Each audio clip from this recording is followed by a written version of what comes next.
ಅವಧೂತ ಚಿಂತನ ಶ್ರೀ ಗುರುದೇವ ದತ್ತ ದಿಗಂಬರಾಯ ವಿದ್ಮಹೇ ಅತ್ರಿಪುತ್ರಾಯ ಧೀಮಹಿ ತನ್ಯೋ ದತ್ತ ಪ್ರಚೋದಯಾತ. ಸ್ವಾಮಿ ಮಹಾರಾಜ್ ಕಿ ಜಯ.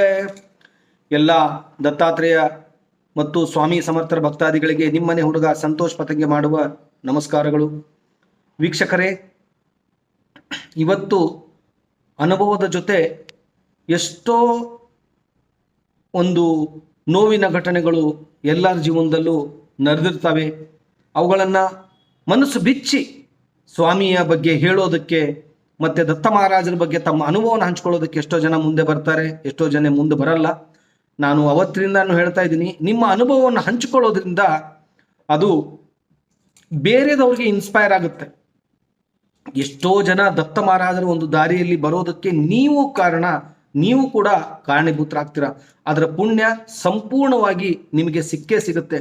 ನಿಮ್ಮ ಆಡಿಯೋ, ನೀವು ಹೇಳುವಂತ ಒಂದು 4 ಮಾತುಗಳು ಬೇರೆ ಜನರಿಗೆ ಇನ್ಸ್ಪೈರ್ ಆದಾಗ ಅವರು ದತ್ತ ಮಹಾರಾಜರ ಸೇವೆಯಲ್ಲಿ ಬರ್ತಾರೆ. ಅದರಿಂದ ನಿಮಗೂ ಕೂಡ ಒಂದು ಪುಣ್ಯ ಸಿಗುತ್ತೆ ಅಂತ ಹೇಳೋದಕ್ಕೆ ತುಂಬಾ ಖುಷಿ ಅನ್ಸುತ್ತೆ. ಈ ಒಂದು ಅನುಭವ ಪೂನಾದ ಒಂದು ಹಳ್ಳಿಯಲ್ಲಿ ಇರ್ತಕ್ಕಂತಹ ಒಬ್ಬ ಸಾಧಾರಣ ಕುಟುಂಬದಲ್ಲಿ ಜೀವನವನ್ನು ಸಾಗಿಸಿರ್ತಕ್ಕಂಥ ಸಂಗೀತ ಅನ್ನೋರ ಒಂದು ಅನುಭವ. ಸಂಗೀತ ಅವರು ಗಂಡ, ಹೆಂಡತಿ ಮತ್ತೆ ಮಕ್ಕಳು ತುಂಬಾ ಸುಖಮಯವಾಗಿರ್ತಕ್ಕಂಥ ಜೀವನವನ್ನ ಸಾಗಿಸ್ತಾ ಇರ್ತಾರೆ. ಇವರ ಯಜಮಾನರು ಅಂದ್ರೆ ರವಿ ಅಂತ ಅವ್ರ ಹೆಸರು, ಒಂದು ದಿವಸ ಅಕ್ಕಲ್ಕೋಟೆಗೆ ಹೋಗಿ ದರ್ಶನ ಮುಗಿಸ್ಕೊಂಡ್ ಬರ್ಬೇಕು ಅಂತ ಹೋಗ್ತಾರೆ.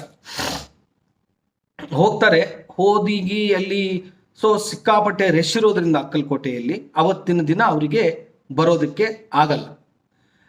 ಇಲ್ಲಿ ಮನೆಯಲ್ಲಿ ಇವರು ಒಬ್ಬರೇ ಮಲಗಿರ್ತಾರೆ. ಸುಮಾರು ಒಂದು ರಾತ್ರಿ 11 ಗಂಟೆಯ ಸಮಯ, 11:30 ಆಗಿರುತ್ತೆ. ಆ ಸಮಯದಲ್ಲಿ ಎದ್ದು ಹೊರಗಡೆ ಏನೋ ಒಂದು ಕೆಲಸದ ಮುಖಾಂತರ ಬಹಿರ್ದಶೆಗೆ ಹೋಗುವಾಗ ಒಂದು ನಾಗರಹಾವು ಅವರಿಗೆ ಕಚ್ಚಿಬಿಡುತ್ತೆ. ಮನೆಯಲ್ಲಿ ಮಗ ಮತ್ತೆ ಅವರು ಇಬ್ಬರೇ ಇರುವಂತ ಕಾರಣಾಂತರವಾಗಿ ಅವರಿಗೆ ಏನು ಮಾಡಬೇಕು ಅನ್ನೋದೇ ದಿಕ್ಕು ತೋಚದೇ ಇರಂಗೆ ಆಗೋಗ್ಬಿಡುತ್ತೆ. ಇವ್ರಿಗೆ ಕಚ್ಚಿರೋ ಅನುಭವ ಆದ ತಕ್ಷಣ ಇಮ್ಮಿಡಿಯೇಟು ಮೊಬೈಲ್ ಹಾಕಿ ನೋಡಿದಾಗ 2 ಹಲ್ಲಿನ ಮಾರ್ಕು ಕಾಲ್ ಮೇಲೆ ಮೂಡಿರುತ್ತೆ. ಇವ್ರು ಕನ್ಫರ್ಮ್ ಆಗೋಗುತ್ತೆ ಸಂಗೀತ ಅವ್ರಿಗೆ, ಅಯ್ಯೋ ಭಗವಂತ, ನನಗೆ ಹಾವು ಕಚ್ಚಿಬಿಟ್ಟಿದೆ, ಏನು ಮಾಡೋದು ಅಂಥೇಳಿ ಅರ್ಥ. ಇವ್ರಿಗೇನು ದಿಕ್ಕೇ ತೋಚಲ್ಲ ಆ ಸಮಯದಲ್ಲಿ. ಇಮ್ಮಿಡಿಯೇಟ್ ಅವ್ರ ಯಜಮಾನ್ರಿಗೆ ಫೋನ್ ಮಾಡ್ತಾರೆ, ಈ ಥರ ಆಗಿದೆ ಅಂಥೇಳಿ. ಅವರಿಗೆ ಗೊತ್ತಾದ ತಕ್ಷಣ ಅವರು ಅಕ್ಕಲ್ಕೋಟೆಯಲ್ಲೇ ಕೂತ್ಕೊಂಡು ಮಹಾರಾಜರ ನಾಮಸ್ಮರಣೆ ಮಾಡಿ, ಅಪ್ಪ, ನನ್ನ ಹೆಂಡತಿ ಮಕ್ಕಳನ್ನ ಕಾಪಾಡುವಂಥ ಜವಾಬ್ದಾರಿ ನಿಮ್ಮದು, ನಾನು ನಿಮ್ಮ ದರ್ಶನಕ್ಕೆ ಬಂದಿದ್ದೀನಿ, ಏನು ಮಾಡ್ತೀರೋ ನೀವೇ ಮಾಡಿ ಅಂತ ಬೇಡ್ಕೊತಾರೆ.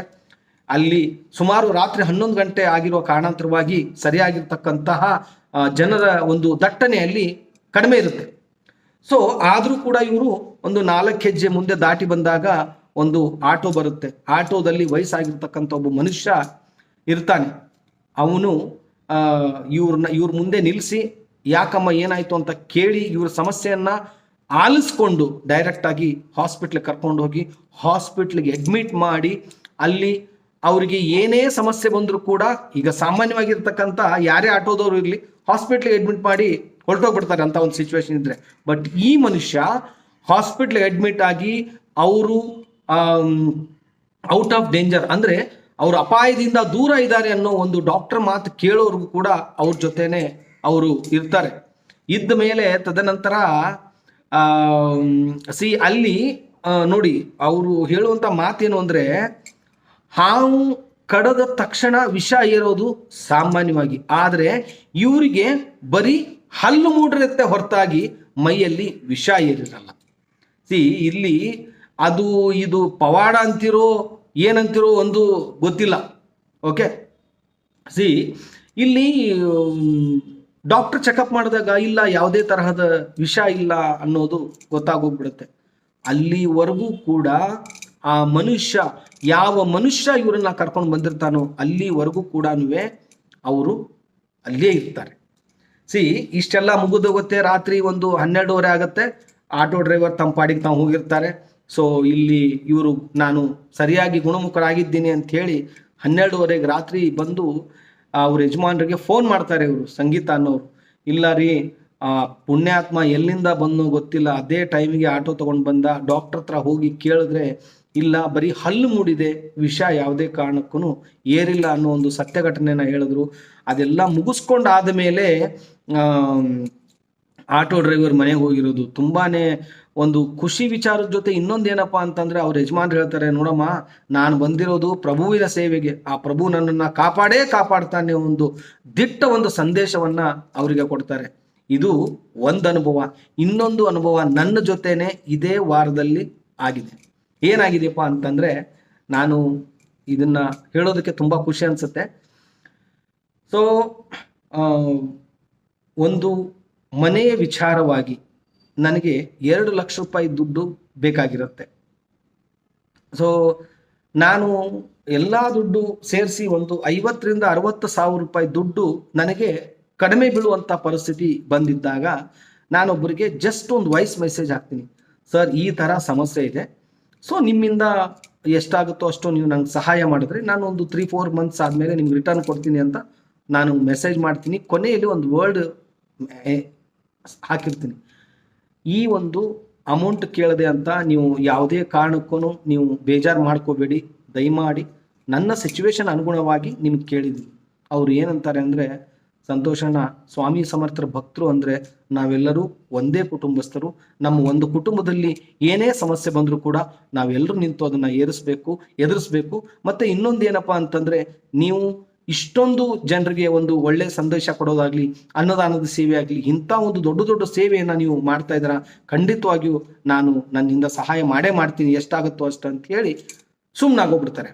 ಬಟ್ ನೋಡಿ, ಆ ಕ್ಷಣದಲ್ಲಿ ನಾನು ಅಂದುಕೊಂಡಿರೋ ರೀತಿ ಒಂದು 5,000 ರೂಪಾಯಿ ಅವರು ನನಗೆ ಸಹಾಯ ಮಾಡ್ಬೋದು ಅಂತೇಳಿ. ಬಟ್ ಅಲ್ಲಿ ನಿನ್ನೆ ಸೋಮವಾರ ಅವರು ಕಳಿಸಿರೋ ಅಮೌಂಟ್ ನೋಡಿ ನನಗೊಂಥರ ತಲೆ ಸುತ್ತು ಬಂದ್ಬಿಟ್ಟಿರುತ್ತೆ. 25,000 ರೂಪಾಯಿ ಅವರು ಕಳಿಸಿರ್ತಕ್ಕಂಥ ಅಮೌಂಟ್. ನಾನು ಯಾವ ಥರ ಅವ್ರಿಗೆ ಕೃತಜ್ಞತೆ ಹೇಳಬೇಕು. ಸ್ವಾಮಿ ಮಹಾರಾಜರ ಆಶೀರ್ವಾದ ಒಂದು ಕಡೆ ಕರೆಕ್ಟ್, ನಾನು ಇಲ್ಲ ಅಂತ ಅನ್ನಲ್ಲ, ಮಹಾರಾಜರ ಆಶೀರ್ವಾದ ಇಲ್ಲದೆ ಇದು ಯಾವ ಕಾರ್ಯನೂ ನಡೆಯೋದಕ್ಕೆ ಸಾಧ್ಯನೇ ಇಲ್ಲ ಅಂತ ನಾನು ಘಂಟಾಘೋಷವಾಗಿ ಹೇಳೋದಕ್ಕೆ ಇಷ್ಟಪಡ್ತಾ ಇದ್ದೀನಿ. ಸೊ ಇದ್ರ ಜೊತೆ ಇಲ್ಲಿ ಏನಾಗತ್ತಪ್ಪ ಅಂತಂದ್ರೆ, ನಾವು ಎಕ್ಸ್ಪೆಕ್ಟೇಷನ್ನೇ ಮಾಡಿರಲ್ಲ, ಇದು ಹಿಂಗಾಗ್ಬೋದಾ ಅಂತ. ನಾನು ಎಕ್ಸ್ಪೆಕ್ಟೇಷನ್ ಮಾಡಿದ್ದು ಜಸ್ಟ್ ಒಂದು 5,000 ರೂಪಾಯಿ, ಆದರೆ ಮಹಾರಾಜರು ಕೊಟ್ಟಿದ್ದು 25,000 ರೂಪಾಯಿ. ನಾನು ಇವತ್ತಿಗೂ ಹೇಳಕ್ಕೆ ಇಷ್ಟಪಡ್ತಾ ಇದ್ದೀನಿ, ನಾನು ಮಾಡಿರೋದು ಏನು ಅಂತಂದ್ರೆ ನಾಮಸ್ಮರಣೆ ಇಷ್ಟೇ. ಸ್ವಾಮಿ ಮೇಲೆ ಇಟ್ಟು ಒಂದು ನಾಮಸ್ಮರಣೆ ಮಾಡಿದ್ದೀನಿ. ಏನು ಮಾಡ್ತಾರೋ ಅವ್ರು ಮಾಡ್ತಾರೆ ಅಷ್ಟೇ, ಬಿಟ್ಟರೆ ಇನ್ನೇನು ಅಲ್ಲಿ ನಾನು ದೊಡ್ಡ ಪೂಜೆ ಹೋಮ ನೋ. ಮಹಾರಾಜರು ಏನೋ ಒಂದು ಮಾಡ್ತಾರೆ ಅಷ್ಟೇ, ಒಳ್ಳೆಯದಾಗುತ್ತೆ.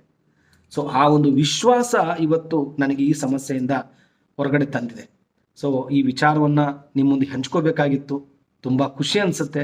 ಎಲ್ಲರೂ ದತ್ತ ಮಹಾರಾಜರು ಒಂದು ನಾಮಸ್ಮರಣೆ ಆಗಲಿ, ಸ್ವಾಮಿ ಸಮರ್ಥರ ನಾಮಸ್ಮರಣೆ ಆಗಲಿ, ಖಂಡಿತವಾಗಿ ಪ್ರತಿ ದಿವಸ. ಇನ್ನೊಂದು ಇಂಪಾರ್ಟೆಂಟ್ ವಿಷಯ ನಾನು ನಿಮಗೆ ಹೇಳಕ್ಕೆ ಇಷ್ಟಪಡ್ತಾ ಇದ್ದೀನಿ. ಬೆಳಿಗ್ಗೆ ನೀವು ಎದ್ದ ತಕ್ಷಣ ಸ್ವಾಮಿಯ ನಾಮಸ್ಮರಣೆ ಮಾಡಿ. ಎಲ್ರಿಗೂ ಆರ್ಥಿಕ ಪರಿಸ್ಥಿತಿಯಿಂದ ಯಾರ್ಯಾರು ಹಿಂದೆ ಇದ್ದೀರೋ ಅವರಿಗೋಸ್ಕರ ಈ ಒಂದು ಮಾತು. ನೀವು ಎದ್ದು, ಸ್ವಾಮಿ ರಾಯ ಇವತ್ತು ನನಗೆ ಕೈ ತುಂಬ ಹಣವನ್ನು ಕೊಟ್ಟಿದ್ದೀರಾ, ಸಂತೋಷವಾಗಿ ಅದನ್ನು ಸ್ವೀಕಾರ ಮಾಡಿದ್ದೀನಿ, ನನಗೆ ತೃಪ್ತಿ ಆಗುವಷ್ಟು ಕೈ ತುಂಬ ಕೆಲಸ ಕೊಟ್ಟಿದ್ದೀರಾ, ನಿಮಗೆ ಧನ್ಯವಾದಗಳು. ಇದನ್ನು ನೀವು ರಾತ್ರಿ ಮತ್ತು ಬೆಳಿಗ್ಗೆ ಮಲಗುವಂದ ಎದ್ದ ಮೇಲೆ ಇವೆರಡು ನೀವು ಕೆಲಸ ಮಾಡ್ಕೊಂಡು ಹೋಗಿ. ಖಂಡಿತವಾಗಿಯೂ ಅದ್ಭುತವಾಗಿ ಇನ್ನೂ ಬೆಳಿತೀರಾ. ಇದ್ರ ಬಗ್ಗೆ ನೆಕ್ಸ್ಟ್ ಇನ್ನೊಂದು ವಿಡಿಯೋ ಮಾಡ್ತೀನಿ ಅಂತ ಹೇಳ್ತಾ ಇಲ್ಲಿಗೆ ಈ ಒಂದು ವಿಡಿಯೋನ ಮುಗಿಸ್ತಾ ಇದ್ದೀನಿ. ಅವಧೂತ ಚಿಂತನ ಶ್ರೀ ಗುರುದೇವ ದತ್ತ.